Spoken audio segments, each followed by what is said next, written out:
Maybe I could take the opportunity to introduce Elaine. Elaine is the co-founder of Musizi. Elaine is also born and raised in Kampala. She was kind of busy with building her law career and also raising a family. And she recognized that Kampala really needed a more affordable, high quality K through 12 school. And she decided to do something about that, not just for her own children, but for others as well. And she founded the North Green School, a K through 12 school, in 2017. And they started with humble beginnings with 30 students, and she's grown that to over 700 in 8 short years. And there's a lot of people who dream of starting a school in Africa. There's very few who have 8 years of successful, profitably sustainable operating experience that Elaine has. And so she did that all while helping to build her family's law practice and also raising 4 young children. She also remained in Uganda and got her law degree there. And so Elaine, if I could ask you kind of you built the North Green School, you've been doing that for 8 years, it's going great. What was the catalyst or what prompted you to think about starting Musizi? First of all, thank you so much, Neil, for hosting this, and everybody, thank you so much for being here. You could, like Sheila said, be in so many other places, but you're here today, so thank you. And it's hard to tell the story of why without going back to where it all began. And it always warms my heart to hear Sheila's story because I was there at the beginning of it. When we were young and our life was not in our hands in some ways. Now we're adults and they say it's in our hands. But anyway, we went to Mount St. Mary's College Namagunga, which was a school that taught us excellence. It taught us the importance of pursuing everything that you did to the highest possible standard that you could. Not because anyone was watching, but because it was the right thing to do. And Sheila embodied that spirit. So when she got her scholarship and went to UWC and to Macalester and later to MIT, we were so proud and quietly hopeful because in some way she carried us with her. And yet I often thought about the other 120 of us that stayed behind, equally hardworking, equally dedicated, but just didn't get an opportunity to have this sort of access to a system that rewarded excellence, to a system that gave mentors, that modeled that excellence, and a system that just met someone at the point where their effort was, which is what I believe Sheila got, having the opportunity to have this education abroad. I myself, this particular question of access remained with me for so many years. How do we make access, how do we give access to this quality education to more young people? And myself, I had gone on to go to university in Uganda to study law at Makerere University, which, by any standard was a good university. So I was hopeful, I was going to go study the law, learn very practical skills, change the world, solve world peace. Uganda had just come through a period of war. But when I arrived, it was the expectation did not meet the event. The event did not meet the expectation.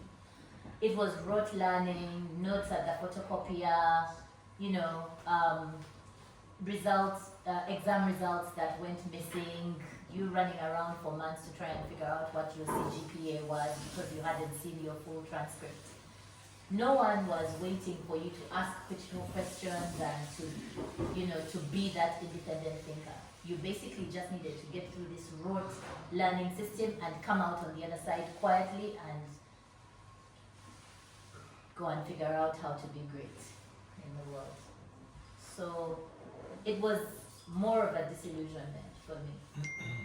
So years later, when my sisters were going to university, my parents had seen the frustration that I had faced at law school, and they had a deep desire to give my sisters a better chance. So they made an enormous sacrifice, depleting their private, resources, selling family land, and that's a really big thing where we come from, to sell your family land to send somebody to school.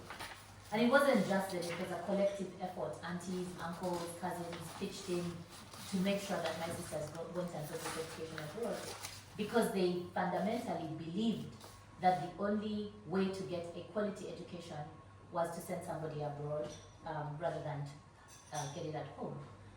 And, in a way, they were right, and my sisters did get an amazing education.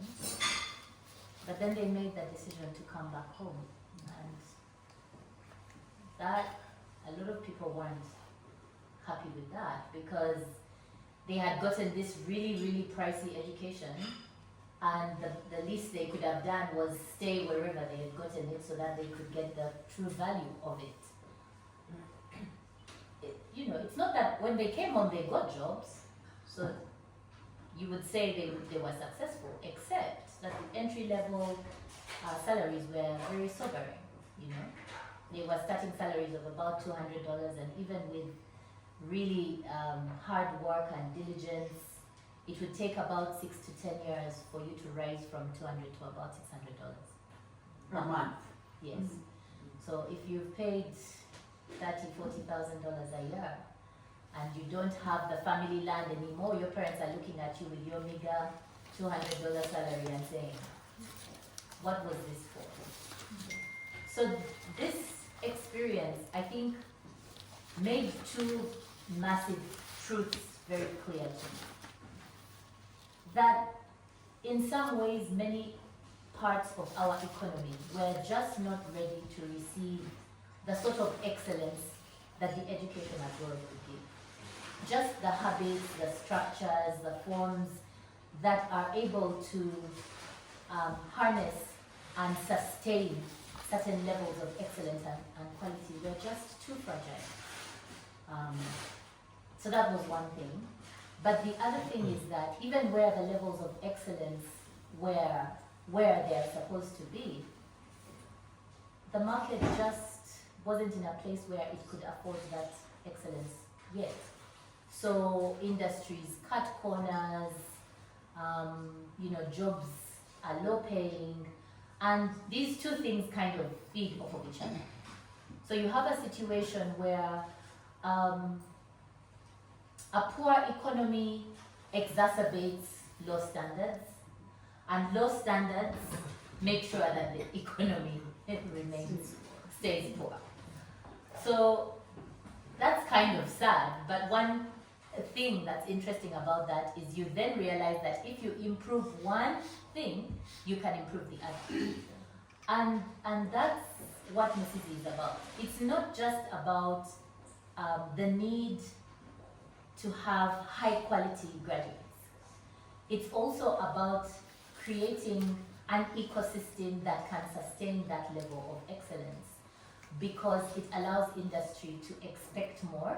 If industry expects more, industry will pay more, but doing it at a level that basically meets the sacrifice where it is in terms of the fees that's been paid. So it's I get a little bit emotional when I talk about this. So that's why I wrote these notes down to make sure that I don't get into this whole hole, and now I'm like, I've said everything. 8 years ago. Yeah, but so Musizi is not just, as I said, about producing excellent graduates. It's about making sure that students can get, one, the professional competence, the global exposure, the discipline and the ethical reflexes that once required going abroad. Because what Sheila gained when she left was not brilliance. She already had that. Lots of it, I must say. But what she got was structure, mentorship, accountability, and an environment of excellence that met her effort where it was. And that's what Musizi will now offer at home. And for me, this journey with Musizi started with the Northview School for many other reasons, which I won't get into here, but also just the realization that if we wait just to solve this problem at the tertiary level, you then have people who have been raised in a rote learning system, and then you're suddenly trying to change them at the age of 18, and it just doesn't work. So 8 years ago, my husband and I sold a piece of family land. I know the spirits must be shivering, but yeah, we sold a piece of family land, and we started with 30 students, 8 teachers, and one single belief that if we build a school that was steeped in excellence and values, families would come. And they did. And so today we have 700 young people who we are grooming in confidence, curiosity, and a leadership culture that's steeped in the sort of excellence that me and Sheila enjoyed while we were at Mount St. Mary's.